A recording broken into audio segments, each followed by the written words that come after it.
Is the Hoarfrost-Z one of the most slept on exotics in Destiny 2 right now because it's being overshadowed by Void 3.0, or is it trash and I'm reaching to find the good in it?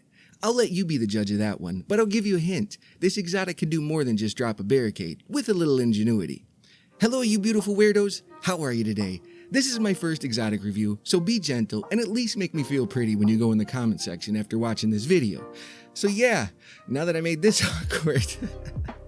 The Hoarfrost-Z is one of the two new Titan exotics that came out with the Witch Queen, and this thing looks fantastic. I gotta hand it to Bungie, they did a good job on the exotics this time around, at least in the look department. The exotic perk on this sexy new chess piece is called Glacial Fortification. When using the Stasis subclass, your barricade becomes a wall of stasis crystals that slows nearby targets when created, and those crystals act just like any other stasis crystal, but we'll get more into that shortly. The wall it creates is 5 crystals wide, with the center crystal being shorter than the outer ones, and the slowing effect applied to the enemies is the standard across the board, which reduces movement speed along with weapon performance for 4 seconds in PvE and 1.5 seconds in PvP.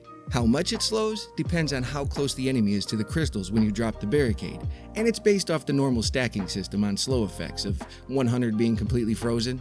So within 2 meters it slows to 85, within 3 meters it's 55, and anywhere from 4 to 9 meters is 40.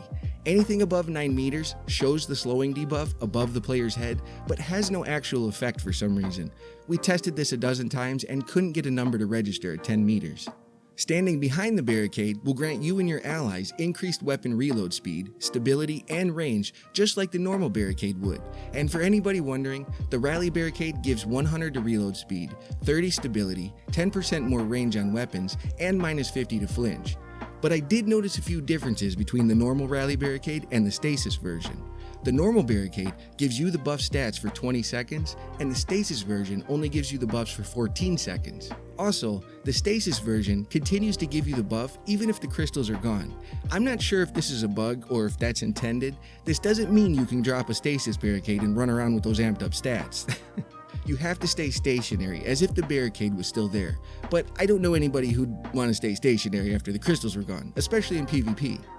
The cooldown seemed to be the same on both barricades, so with 100 resilience, you still have about a 15-second ability timer, and it just so happens the stasis barrier lasts about 15 seconds, if not taking any damage.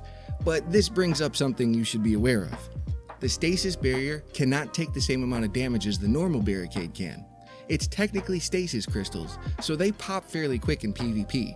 Something else to keep in mind is the new origin trait on Hoarfrost weapons. This trait does more damage to stasis crystals, which means don't get too comfortable behind your new icy barricade. In PvE, the stasis barricade can take a beating unless a champion decides to trample it, or maybe the Hive will take our Hoarfrost weapons since they already got our light. Could you imagine an ogre out there with some stompies and a scout rifle? That'd be kind of scary, not gonna lie. As far as the slowing effect goes, I wasn't too impressed. I know a lot of us still have PTSD from when Stasis first launched, and I didn't expect it to be game breaking like back then. But the slowing has no extended time or benefits from this exotic. The timer normally wouldn't be an issue if we're talking Mask of Bacchus or the Icy Rift from the Warlocks. But when you take into consideration that you have to drop a barrier and you're stuck in that animation, and then have to go find the enemy on the other side of the barrier that you just slowed, that 4 seconds in PvE or 1.5 seconds in PvP means nothing really. It's almost a waste of a perk on the exotic. So now that we know the stasis barrier can't take anywhere near the same amount of damage as the normal barricade in PvP, and the slowing effect is crap, the question I kept asking myself is, why would I use this over the normal rally barricade and a different exotic, something like the Heart of Inmost Light? What makes this chess piece worthy of my only exotic armor slot? For me, the answers are simple. Lots of fun and skill level. We all know stasis isn't what it used to be in the Crucible, but one thing it's still really good at is blocking off doorways and lanes, getting the upper hand on positioning in certain situations, still being a beast in PvE, and having a subclass that you can be creative with when it comes to aspects, fragments, and mods. The Hoarfrost-Z doesn't just create a rally barricade made of ice. With a little bit of practice and creativity, it can become center stage for your playstyle if you learn how the stasis crystals form, how to use it to your advantage, and some good mods to pair with it. And I almost feel like Bungie got a bit clever with this one. I'm not a pro PvP player by any means, in fact I suck, but even I can see the potential. Let me explain. This barrier is still considered stasis crystals. This means it receives all the benefits of the stasis subclass, including sticking to walls and any other surface you can think of, with one exception.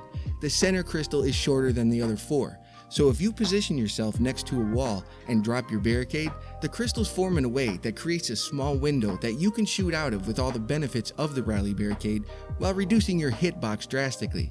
This means enemy players have to actually aim to kill you. I know, shocker, right? But that's just the tip of the iceberg. Think more trolly, like throwing a glacier grenade at a wall, getting on top of it, dropping a barricade on that grenade you just threw at the wall, and now you have a hunting perch while you wait for Bambi to come around the corner. And like I mentioned a few moments ago, these are still stasis crystals, which means you benefit from the AoE damage they cause, along with the aspects of fragments when shattering these crystals. Things like Tectonic Harvest to create shards and give you melee energy, Whisper of Shards for bonus grenade energy, and my favorite, Whisper of Chains, which reduces damage when near stasis crystals by 40% in PvE and 25% in PvP, unless you're in your super. That alone frees up a mod slot that you would have otherwise used for something like Protective Light for damage reduction.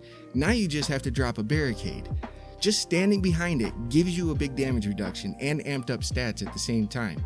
Granted, it can't take as much damage as the normal barricade can, but with a damage reduction, fast cooldowns, and bonus stats, who needs it to be durable? So again I ask, is it worth the exotic slot? I think so. I feel this exotic in the right hands could be the difference between winning or losing a match in trials, clutching up in a GM when your friends are trash, or just being absolutely fun to use. Let me know what your thoughts are on this exotic. Is it something you've been using, or did you vault it right away? If you have some awesome clip using it, reach out to me, I'd love to check it out. As always, if you found this video helpful, a like would be awesome. But more importantly, above all else, be true to yourself, be good to one another, and have a fantastic day. Thank you!